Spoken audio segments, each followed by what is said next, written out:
Hey yo, welcome back to another episode of the Podcast. You know what it is. It's the Podcast. So check this out, man. Today, what we got is I have a short clip of Stephen A. Smith, breaking down LeBron James' career in context. Because a lot of context is never included when people speak about LeBron James. Now, LeBron James has been, I would say, a great player because he's been so consistent over the years. But, this elevation that they had, the ESPN was on this marketing campaign to put him in a GOAT debate and things like that. That's been hyped. That's been all hyped up. You know what I'm saying? And things have to be put into context because it's not about what you do, but more so it's about how you go about doing it that will ultimately define your legacy. So let's get into this clip, from Stephen A. Smith, and then we're going to come back and we're going to chop it up, though. Let's go. And then when you think about LeBron and the decade of dominance, we also have to take into account the Eastern Conference was relatively weak at that particular moment in time. It didn't start until you joined D. Wade and Bosh. Then when you went back to Cleveland, you had Kyrie and Kevin Love. Nobody had that. Your stiffest competition was Paul George in Indiana. And so when you look at it from that perspective, you take into an equation competition that LeBron had compared to what exists in the 80s. I'm sorry. I can sit up there and make an argument against that. All right, let's get right into it, man. Let's break this down, man. So I'm going to start off here with talking about the Celtics first, because a lot of LeBron fans try to talk about the Celtics, though. But let's talk about this.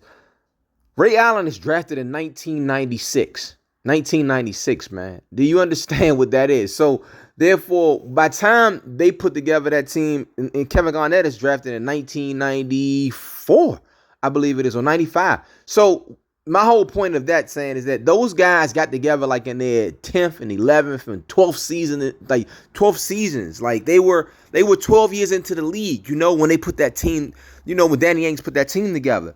So let's do a little statistics on what was happening at the time around 2000, 2008, 2009. This was the landscape. Kobe Bryant had went to the finals 3 years straight. 2008, 2009, and 2010, and during this time, LeBron James is leading the East. He's a young LeBron James, young LeBron James, and he has his team sitting at the top of the East. 2009, 66 and 16. That's their record, 66 and 16. So LeBron was phenomenal, leading the league. He was probably like maybe 2 or 3 in scoring, maybe even 1. I don't know, but I just want to stick to some of these stats that I put together, that I was able to put together. So during that year, 2009, 2010, Kobe Bryant was averaging 27 points a game. Dwayne Wade was averaging 26 points a game. So Dwayne Wade was the second best. LeBron was actually averaging 29 that year. LeBron led the league in scoring in 2009, 2010.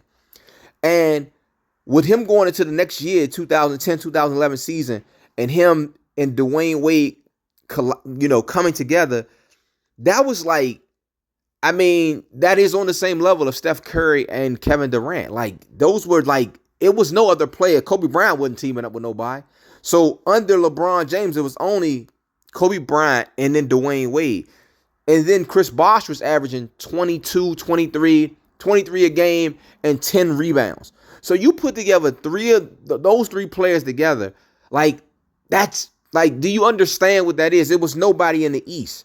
2008, 2009, Dwayne Wade was averaging 30 points a game. He was leading the league in scoring.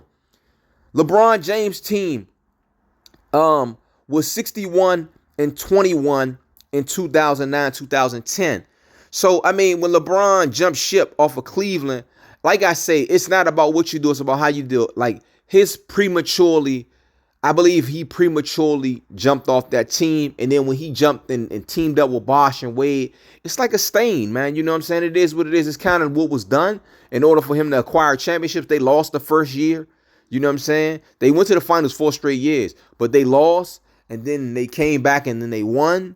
And then they won another one. And then they lost the final one. So they broke it. It was 500. You know what I'm saying? So, like, how successful is this so-called GOAT? Like, when people say LeBron is the GOAT, no, he's a great player, but he's not the GOAT. Like, his obstacles wasn't even that. What obstacles? You understand what I'm saying? He eliminates the competition by teaming up. So if you take the best players, and I don't want to actually say they were the competition because they were on bad teams, but they were elite players. So when you take that type of talent and you lump them all together, then of course you're going to have the outcome in which they had. You know what I'm saying? They had Eric Spoelstra, which Eric Spoelstra is a great coach. You see what he's doing right now with Jimmy Butler today, and that team. You know, that team doesn't jump out to you when you say the names. You're like, oh, it's no real superstars there. You know, and when you think about it, it's like, okay, Jimmy's there, but then after that, then what? Everybody else is kind of like role players almost. But look how Spoelstra has got that team playing.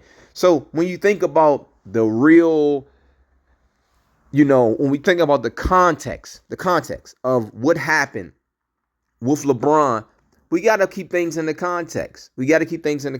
That's all, So like I say, man, those during that time in that landscape, it's a reality of what was really happening, versus what this myth right now that we're in, like, oh, he's the GOAT, compared to Jordan, or so, like, we're gonna compare him to Jordan and we're skipping over Kobe. No, no, no, no, no, no, no, no, no, no. Because Kobe was winning championships when they was trying to figure out how to team up. Kobe was winning championships. That's what he was doing. Going to the finals 3 straight years. Before Miami went, it was Kobe 3 straight years. So we're not gonna just do that. We're not gonna let y'all do that. We're not gonna let y'all do that. So here it is, another fact check.